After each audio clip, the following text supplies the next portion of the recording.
이 책에서 가장 느낌이 좋았던 부분은 저자의 문학에 대한 소회를 밝힌 부분이었습니다. 저자는 이렇게 말합니다. 문학적 감수성은 누구에게나 필요하지만 법관에게는 더더욱 필요하다. 심리학이든 다른 어떤 학문이든 결국 인간의 여러 특성 중 범주화할 수 있는 보편성을 추출해서 보여준다.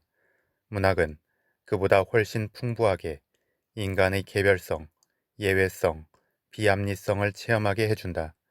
후자에 대한 이해 내지 상상력 없이 이루어지는 재판은 침대 길이에 맞추어 인간의 신체를 절단하는 프로크루스테스의 침대로 전락할 수 있다. 이러한 저자의 말처럼 법은 절대적이지만 그것이 적용되는 사람은 상대적입니다. 그리고 그 법을 적용하는 법관과 같은 사람도 상대적입니다. 또한 모든 사람은 법 앞에 평등하지만 법은 결국 사람을 위해 존재합니다. 그렇다면 법이 억울한 사람들의 마음을 감싸고 따뜻하고 공정하게 적용되기 위해서는 한 사건 이면의 많은 것들을 볼 줄 알아야 합니다. 그 사건 이면을 보기 위해서는 결국 한 사람의 가치관과 그 삶을 이해해야 합니다.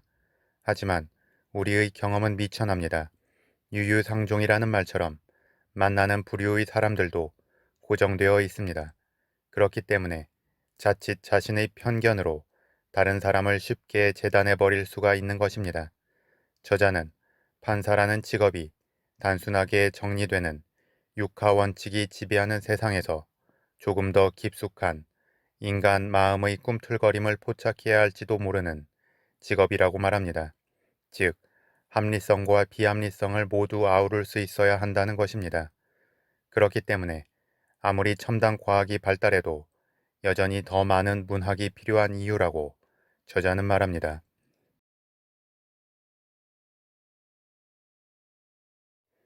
저자는 변화하는 세상의 속도를 따라잡기 위해서 항상 깨어 있어야 한다고 말합니다.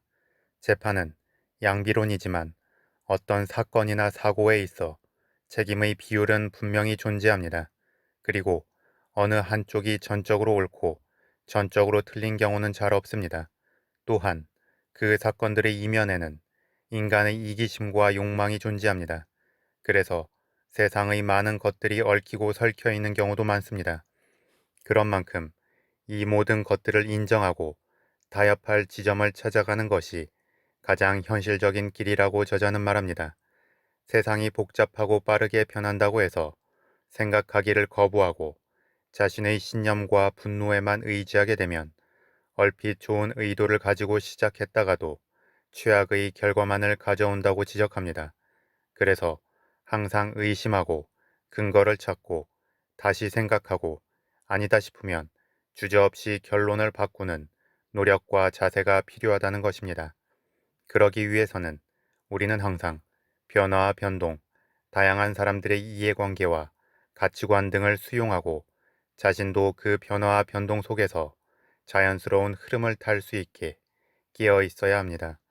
우리는 집단적으로 관습의 지배를 받고 개인적으로는 습관의 지배를 받습니다.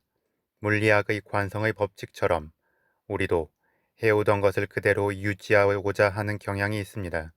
그런데 문제는 이러한 경향이 너무 고착화되면 판단에 문제가 생길 수 있다는 것입니다. 과거의 좋은 일이 지금의 나쁜 일이 될 수도 있고 과거의 좋은 말이 지금은 불쾌하게 들릴 수도 있습니다. 그런데 이 세상의 모든 사건과 사고는 딱 그 시대의 한순간을 반영합니다. 따라서 각자의 이해관계를 고려하여 타협점을 찾고 정확한 판결을 하기 위해서는 저자의 말대로 판결하는 입장의 사람부터 깨어 있어야 합니다. 이는 굳이 판사에만 국한된 것은 아닐 것입니다. 우리는 살아가면서 수없이 많은 판단과 선택, 결정을 합니다. 가족과의 관계 속에서도 우리는 부모의 판단을 맹목적으로 따르거나 자신의 자녀들에게 맹목적인 복종을 강요하는 경우들이 있습니다. 따라서 우리 모두는 형평성 있는 인생을 다른 사람들과 조화롭게 만들어가기 위해서 항상 스스로를 조망해 볼 필요가 있다는 생각이 듭니다.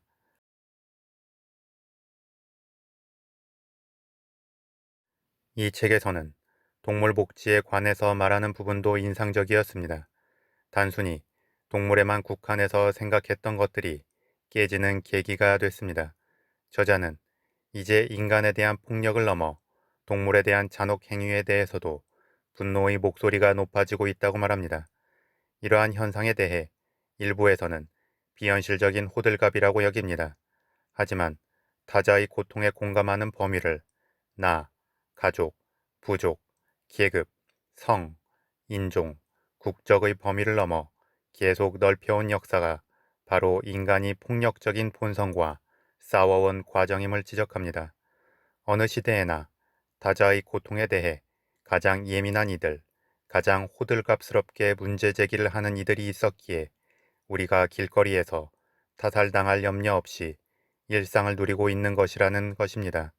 즉, 우리는 우리를 대신해서 투쟁해온 사람들 때문에 지금의 안전을 보장받고 있고, 그렇게 투쟁해온 사람들이 더 큰 새로운 폭력에 대항하는 것에 대해 도움이나 강력한 지지는 못해줄지언정 비현실적이라는 비판이나 쓸데없는 오지랖이라는 비아냥 등을 하거나 물리적인 방해를 해서는 안 됩니다. 스티븐 핑거가 우리 본성의 선한 천사라는 책에서 이야기한 우리 내면의 천사가 잠들지 않게 서로 깨워줄 필요가 있는 것입니다. 개인적으로 그동안은 동물 복지 문제에 대해서 무관심하거나 시큰둥한 입장이었습니다. 하지만 그런 동물들에게도 민감하게 감정이입을 할 수 있는 사람들 때문에 우리 인류가 발전적으로 나아왔다는 저자의 지적을 보면서 그 사람들의 선도적인 생각과 행동이 나의 생각과 다르다는 이유로 비판해서는 안 된다는 생각이 들었습니다. 그러고 보면 우리는 단순히 동물 복지에 관해서만 무관심했던 것은 아닙니다. 우리 사회에 널리 퍼진 많은 심리적, 육체적 폭력, 차별이나 부당함 등에 대해서도 상당히 무관심했습니다. 이는 결국 대부분의 사람들이 극단을 추구하면서 먼저 앞으로 치닫고 나가는 사람들의 뒤를 천천히 무임승차하면서 따라가고 있는 것일 수 있습니다. 그런 만큼 자신과 다른 목소리를 내는 사람들에 대해서 한 번쯤은 귀 기울여주고 공감해줘야 한다는 생각이 들었습니다. 왜냐하면 그들의 목소리가 결국은 언젠가 나와 내 주변의 소중한 것들을 위한 목소리가 될 것이기 때문입니다. 이 책의 제목을 처음 볼 때에는 개인의 권리를 존중하자는 정도의 내용으로 생각했습니다. 하지만 단순히 개인만을 놓고 생각하기에는 그 내용의 폭이 넓습니다. 개인이라는 작은 한 그루의 나무를 알기 위해서 그 작은 한 그루의 나무가 속해 있는 큰 숲을 이야기하고 있다는 느낌이 들었습니다. 결국 우리는 진정한 개인주의자가 되기 위해서는 우리가 속해 있는 이 사회와 문화를 이해해야 한다는 것을 알았습니다. 그렇게 큰 틀에서의 이해가 바탕이 될 때 우리는 진정으로 우리가 원하는 개인을 찾을 수 있고 이기적인 개인이 아닌 공공선을 위해 타협하고 협력할 수 있는 개인이 될 수 있을 것입니다. 그렇게 개인과 집단이 적정한 균형점을 찾아갈 때 우리 사회는 더 큰 시너지 효과를 발휘하면서 발전해 나갈 것입니다.